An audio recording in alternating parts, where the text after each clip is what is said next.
Beauté, bonjour à tous. Aujourd'hui, je fais cette vidéo car elle m'a été demandée par un certain nombre d'abonnés.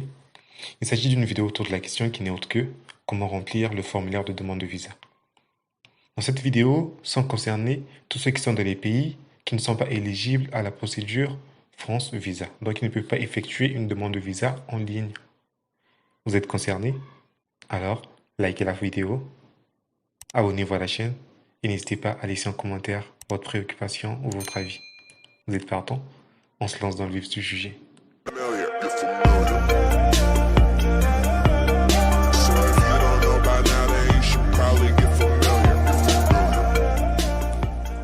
Alors, voici la fiche de demande de visa en question, le formulaire de demande de visa.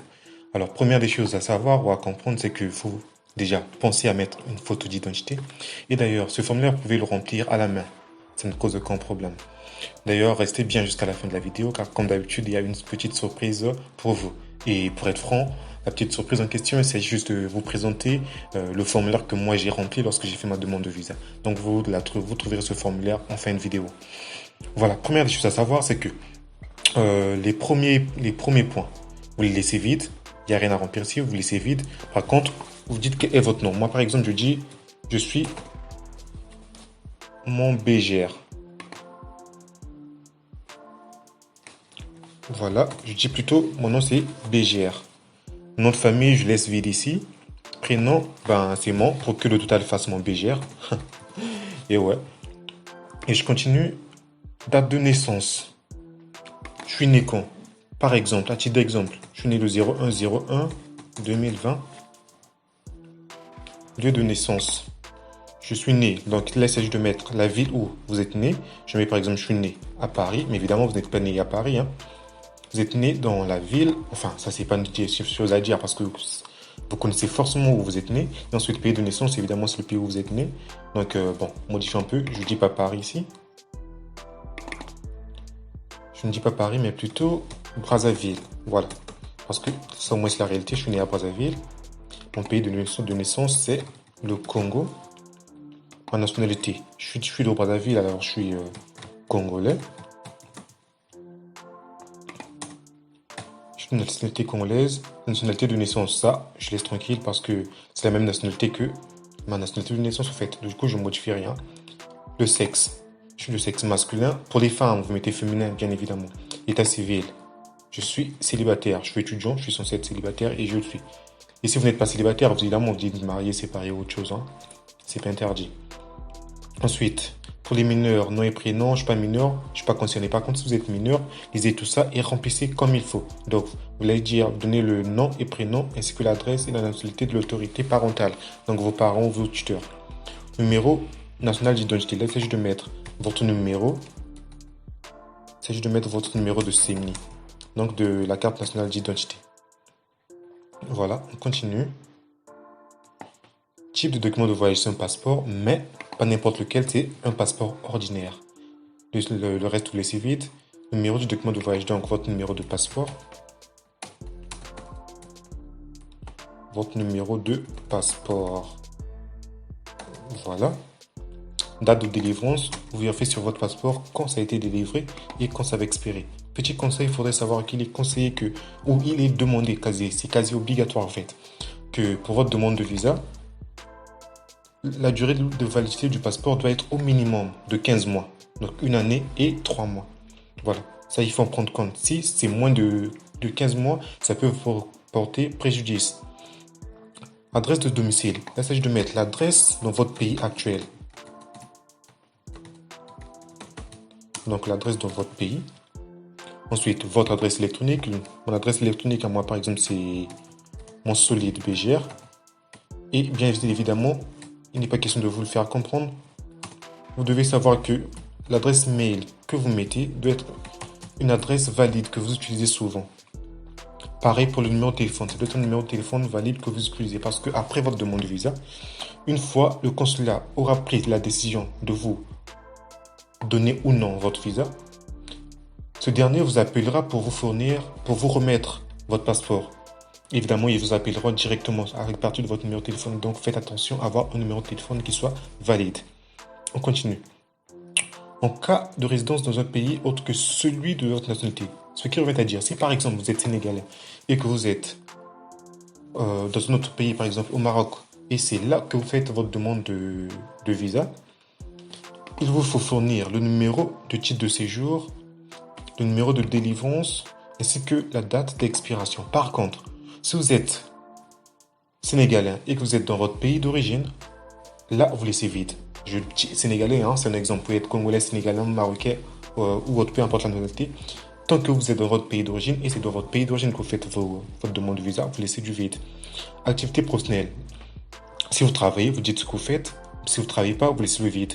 Si je ne travaille pas, je laisse le vide ici. Je laisse le vide ici parce que j'ai pas d'employeur. Et voilà, on continue. Je sollicite un visa pourquoi? Eh bien, je suis étudiant, je sollicite un visa pour mes études. Nom et adresse courriel, numéro de téléphone de l'employeur. Et non, je travaille pas, donc je laisse le vide. Évidemment, c'est là où intervient le fait d'être cohérent dans tout ce que vous dites. C'est parfois la même chose qu'on vous demande plusieurs fois pour voir si vous serez cohérent du début jusqu'à la fin. Donc, il faut faire attention à être cohérent dans tout ce que vous dites. Quelle sera votre adresse pendant votre séjour en France? Essayez de mettre votre adresse. Votre adresse une fois arrivé en France. Donc, l'adresse de votre logement. Votre adresse de logement en France. Voilà. On continue. Date de rentrée prévue. C'est à vous de choisir quand vous voulez arriver en France. Moi, par exemple, je décide d'arriver le 20 juillet. Je décide d'arriver le 20 juillet 2020. C'est à vous de décider quand vous voulez arriver. Mais évidemment, il faut faire attention que ça soit bien avant la date des cours prévus. La durée prévue de votre séjour en France. Je suis là pour les études. Donc, c'est supérieur à 1 an. Par contre, si vous êtes là que pour une année, par exemple, pour faire qu'une année de master, par exemple, la dernière année, vous mettez entre 6 et 1 an. Mais pour la grande majorité des étudiants, c'est supérieur à 1 an. Si vous comptez effectuer votre séjour avec des membres de votre famille, vous indiquez les membres de la famille. Si vous allez habiter chez votre garant, par exemple, vous dites quel est votre lien de parenté avec votre garant et quels sont son nom, prénom, date de naissance, nationalité. Évidemment, là encore, il faut être cohérent avec ce que vous dites dans votre dossier. Si dans votre dossier, vous aurez un garant de logement, un garant pour votre logement, ou encore votre logement, vous serez pris en charge côté logement, donc vous allez habiter chez l'un de vos garants, vous devez dire que ici, oui, je serai chez un garant, notre ligne de partenariat et tout. Il faut faire attention sur la cohérence. Ensuite, quels sont vos moyens de subsistance? Si vous êtes pris en charge, vous dites que vous êtes pris en charge. Prise en charge par un garant. Serez-vous titulaire d'une bourse? Non, je ne suis pas titulaire d'une bourse, je coche non. Serez-vous pris en charge par une ou plusieurs personnes en France? Si votre garant est en France, vous dites oui, je serai pris en charge par une ou plusieurs personnes en France. Si votre garant est au Congo ou vous ne serez pris en charge par aucune personne habitant en France, vous dites non. Par contre, si vous dites oui, évidemment, il faut compléter ces points-là. Donc, donner toutes les informations qui sont demandées. Nom, nationalité, qualité, adresse, courriel, électronique, téléphone. Voilà, on continue. Les membres de votre famille résident-ils en France? Si oui, vous dites oui. Notamment, si vous serez logé par un garant et que c'est un membre de votre famille, évidemment, vous serez obligé de dire oui. Par contre, si vous n'avez aucun membre de votre famille en France, vous dites non. N'hésitez pas en tout cas. Dites simplement la vérité et basta. Si vous dites oui, évidemment, là encore, une fois de plus, il faut donner des informations qui sont demandées. Donc, nom, prénom, lien de parenté, adresse, courriel et numéro de téléphone. Avez-vous déjà résidé plus de 3 mois consécutifs en France? Non, si c'est non, et oui, si c'est oui. Ça, c'est une évidence absolue. Bien sûr, tout ce test, je vous laisse le lire. Sinon, si je le lis ici, la vidéo va durer une éternité. Enfin, n'oubliez pas de dater donc votre ville,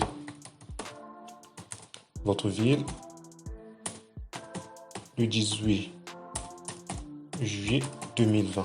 C'est à titre d'exemple. Vous mettez votre ville et puis la date où vous allez remplir le formulaire. Et enfin, vous allez signer. N'oubliez pas votre signature. Voilà.